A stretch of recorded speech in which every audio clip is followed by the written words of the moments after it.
كتاب قصص وكرامات من زيارة الإمام الرضا عليه السلام للشيخ علي الإبراهيمي. يقول: ذكر الشيخ محمود النجفي أن مجموعة من الزائرين البحرانيين من البحرين شملتهم بركة الإمام الرضا عليه السلام في 14 من شهر رجب 1297 للهجرة، فتحركوا من مدينة مشهد ووصلوا مدينة الكاظمية في العراق في ظرف ساعتين أو 3.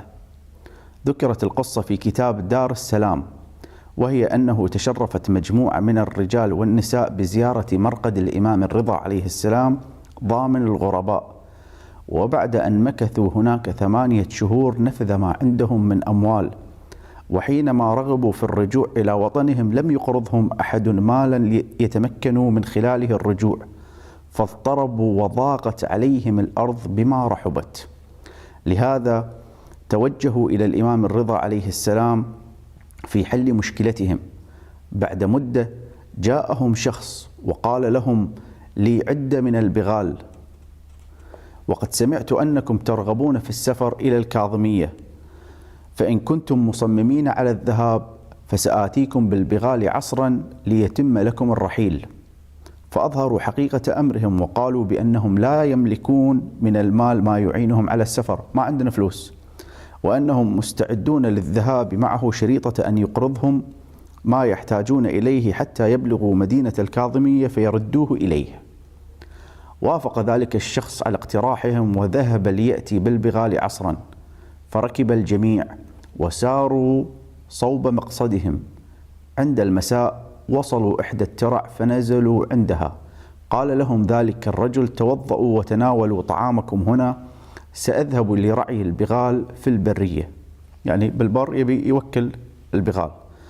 بعد ذلك توضأ الجميع وأقاموا الصلاة، ثم تناولوا طعامهم وجلسوا ينتظرون عودة الرجل إليهم، إلا أنه لم يرجع بعد انتظار طويل، فاضطربت نفوسهم وقام الرجال يبحثون عن البغال، لكنهم لم يعثروا على أثر وعادوا يائسين. فجلس الجميع يبكون ويئنون حتى الصباح في تلك البرية.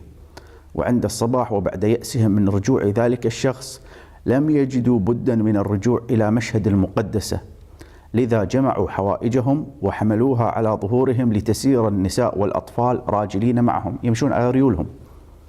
وبعد بضعة أقدام شاهدوا من بعيد أشجار نخيل فتعجبوا لهذا الأمر. احنا قاعد نمشي بالصحراء، شلون أشجار نخيل وكذا؟ باعتبار أنه لا توجد في هذه البقاع من بلاد العجم أشجار نخيل. وفي الأثناء شاهدوا أعرابيا مشغولا بجمع الحطب، فسألوه عن تلك القرية الحاوية على أشجار النخيل، فقال: ألا تعلمون بأنها مدينة الكاظمية؟ يعني ببركة الإمام الرضا انطوت الأرض لزوار الإمام الرضا. شوف كرامة زائر الإمام الرضا عليه السلام.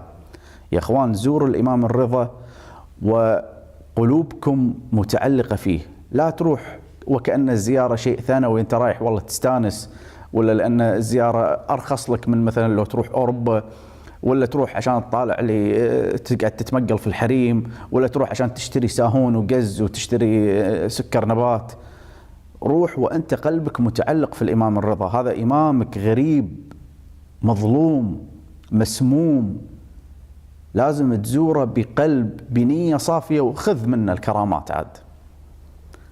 فازداد تعجبهم وظنوا أن الرجل يمزح معهم، وبعد خطوات عديدة شاهدوا القبة المطهرة ومنائر مرقد الكاظمين عليهما السلام، فعلموا أن الرضا صلوات الله عليه شملهم بلطفه وأوصلهم إلى مشهد الكاظمين بساعتين أو 3.